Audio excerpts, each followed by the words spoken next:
In a city driven by power, prestige, and perfectly manicured facades, the truth is never welcome, especially when it threatens to obliterate everything. And for Dr. Lee Finnegan, that truth arrives in the form of a cold, clinical envelope bearing results she never wanted to see. Jack Finnegan is the father of Luna's unborn child. The words leap off the DNA report like a gunshot through glass. Lee stares at them, numb, unable to breathe. Her mind races through denial, confusion, then crashes into memory, the one she's buried for years, the one she never truly unpacked. That night, years ago, when Jack entered the hospital after hours. She had assumed it was routine. He claimed he was checking on a patient, but something about his eyes was off. Dark, hollow. She remembers brushing it aside. But now, the truth hits her like a tidal wave. Jack went into that room. That recovery wing, where a sedated young girl, barely conscious, lay recovering from a traumatic event. Luna, her niece. No last name, no family, just a body on a bed and silence. Jack didn't know it was Luna. That doesn't change what he did. That doesn't make it less monstrous. Now, that crime has come back to life, growing inside Luna's womb. A child conceived through violence and ignorance, carrying the DNA of both a predator and his own blood relative. Lee's hands shake as she drops the report. Her first instinct is denial. Her second is panic. Her third, and the one that sticks, is rage. Not just at Jack, not just at the hospital that allowed it, but at the world, at fate, at the sick irony that the child her husband created now sits in Bill Spencer's estate. Being protected, nurtured, kept alive. She can't allow it. She won't allow it. If this child is born, the truth becomes inescapable. Finn, her son, her pride, her light, her everything, will be crushed. How can he live knowing his father assaulted his cousin and conceived a child? How can he exist in a world where family means betrayal, where biology becomes a curse? She must erase it. She must end it. Lee visits Bill that same evening. She plays her role perfectly. Calm, measured, concerned. She tells Bill she wants to reconnect with Luna. She pleads gently, her voice laced with false warmth. Let me care for her, Bill. She needs family. She needs a woman's touch. I'm a doctor. I can help her. Bill, worn down from the pressure of the media, the secrets Luna won't reveal, and the strain of protecting her, hesitates. Lee seems genuine, and despite everything, Bill wants to believe people can change. He allows supervised visits, then extended hours, and soon he allows Lee to take Luna into her care, temporarily. He doesn't know it's a trap. Lee brings Luna into her home and locks the world out. At first, she's gentle, offers tea, prepares meals, encourages Luna to rest, but Luna senses something is off. There's a chill behind Lee's eyes, a mechanical edge to her voice. The affection feels rehearsed, and there are rules, strange, strict rules. No phones, no visitors, no walks, no outside food. Luna complies at first, but when she finds her prenatal supplements replaced with unlabeled pills, she starts to panic. Her nausea worsens. Her body feels heavy. Her thoughts start to fog. She grows suspicious and begins to feign compliance. Smiles, nods, pretends to sleep, and then she discovers the DNA results, hidden in a locked drawer Lee forgets to secure one morning. She opens the envelope with shaking hands and reads the name. Jack Finnegan. Her scream is silent. Her knees buckle. The ground beneath her fractures. She feels sick, filthy, hollow. Jack, her uncle, the man who kissed her forehead at holidays. The man who looked after her when she was small. The man who violated her body and didn't even know it. And Lee knew. And still kept her here. Still lied. Still smiled. That night, Luna doesn't sleep. She curls up in the corner of the room, whispering to the child inside her. Apologizing. Swearing to protect them. To survive. To escape. Meanwhile, Jack, completely unaware of the growing inferno, begins drinking again. Something in him feels fractured. Memories surface. Images he doesn't want. One night, slurring and stinking of whiskey, he confesses something to Lee, vaguely recalling the night at the hospital. Something about a girl, about being lost, about not knowing who she was. Lee records it, quietly, coldly, a confession, vague but incriminating. A weapon. She doesn't take it to the police. No, that's not the plan. She holds onto it, stores it on a flash drive, backed up and hidden. Because if Jack ever threatens her, if this secret ever gets out, she'll have leverage. She'll survive this, no matter the cost. But Luna is unraveling. She's noticed changes in her meals. Medications replaced. Lock codes changed. Lee's excuses are growing thinner. And the threats are becoming more open. It's for your own good, Luna. That child will destroy everything. It's not meant to live. Luna's fear turns into terror. And across town, Bill finally begins asking questions. Why hasn't Luna called? Why hasn't he heard from her in days? He visits Lee unexpectedly. She refuses to let him in. Says Luna is sleeping. But Bill sees the flicker in her eyes. The lie. He leaves but not empty-handed. He has his team follow her. Track her movements. One night, his security team intercepts footage. Lee buying untraceable pills from a contact in an alley. Medical grade. Dangerous. Bill confronts her again. This time, he forces his way in. He finds Luna, pale, disoriented, hiding in a corner of the room. He sees the bruises on her arms, the scratches on her wrists. She clings to him like a lifeline, sobbing. She tried to kill my baby. She knew everything. Bill takes Luna home. Calls in his private doctor. He tightens security around the estate. Files a restraining order against Lee. But the damage is done. The secret is out. Bill confronts Jack. He shows him the DNA results.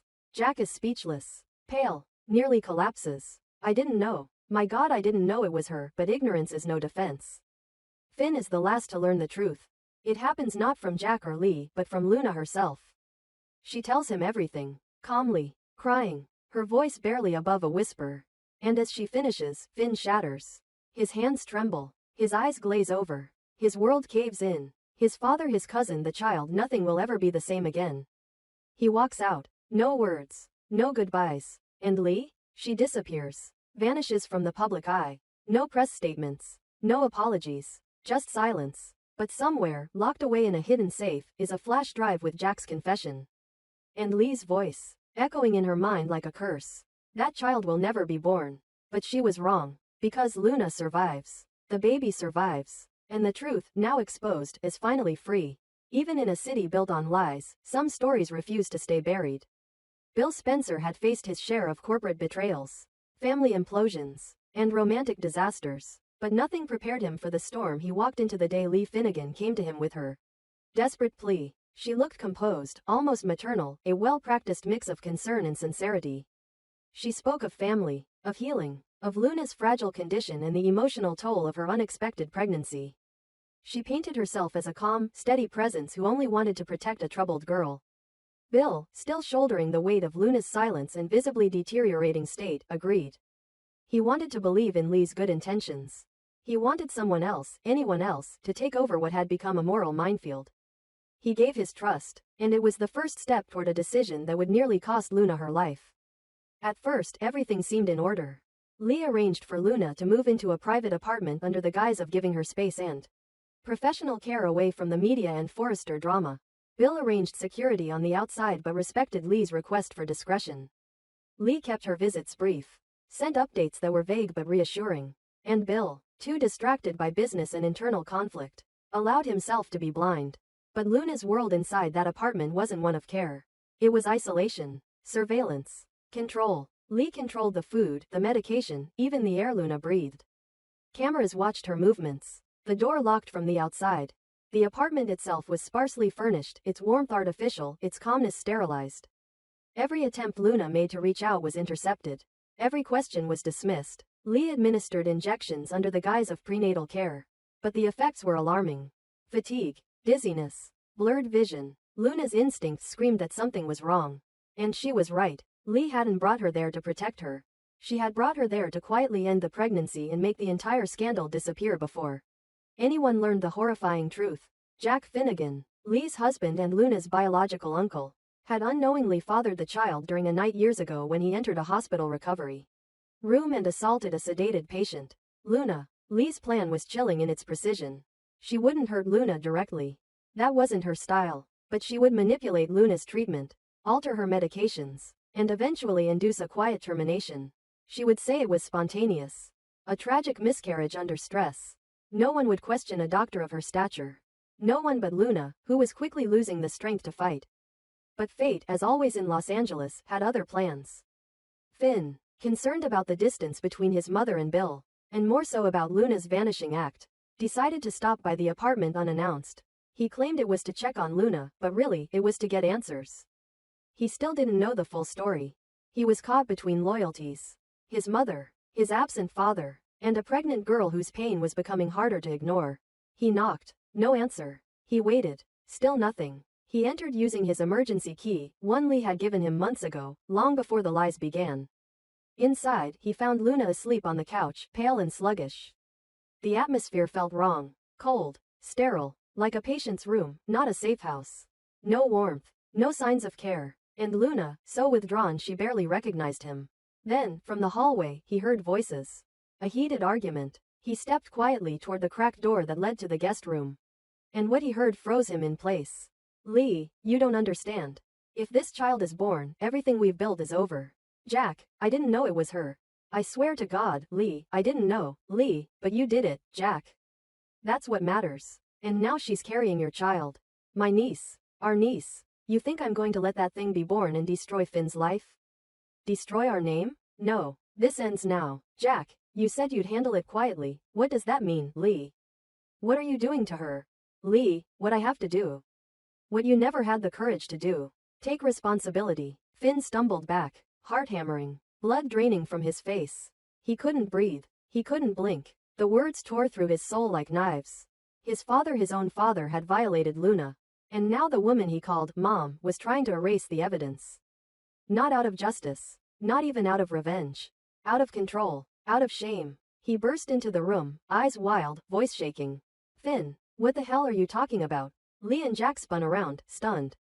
Finn stood in the doorway, fists clenched, fury blazing in his eyes. Lee tried to cover, but it was too late. Finn, you lied. Both of you. You knew. And you let me sit at dinners with you while this was going on? While you plotted to murder her child? Jack opened his mouth, but no words came out. Just guilt. Just silence. Lee stepped forward, still trying to salvage control. Lee, you don't understand, Finn. I was trying to protect you. Finn, protect me? From what? From the truth? From the fact that my father raped my cousin and now wants to pretend it never happened? Lee, it wasn't rape. He didn't know, Finn, it doesn't matter. It happened. And now you're drugging her? Locking her up? That's your solution? Luna had woken up by then and heard everything. Her sobs echoed from the hallway as she clutched her stomach, as if trying to shield her baby from the darkness around her. Finn rushed to her, dropping to his knees. Finn, I didn't know. I swear to you, Luna, I didn't know. I'm so sorry, Luna whispered. Barely audible. I just want my baby to live.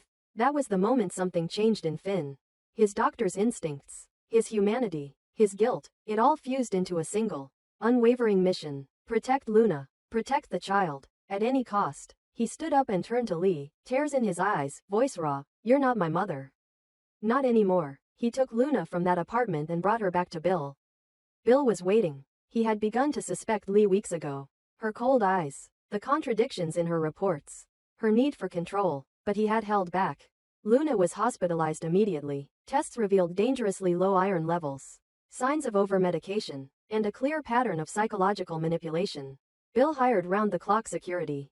He issued a statement to the press about ongoing medical matters and deep concern for Ms.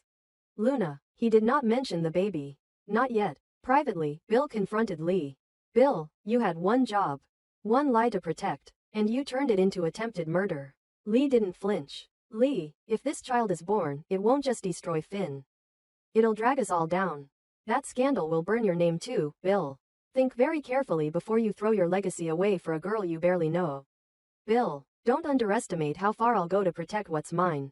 She trusted me. You betrayed her. And I promise you, if you ever come near her again, I will bury you. Lee left, her composure cracking, but not defeated. She still had secrets. Still had leverage. But now, she had lost control. Luna began to recover. Slowly. Surrounded by bodyguards, doctors, and a growing sense of purpose, she found her voice again.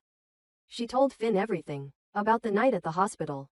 About the fear. About the loneliness. About how she had tried to forget. How she had tried to believe it was all just a nightmare. But the pregnancy changed everything. Now she couldn't pretend. Finn stayed by her side.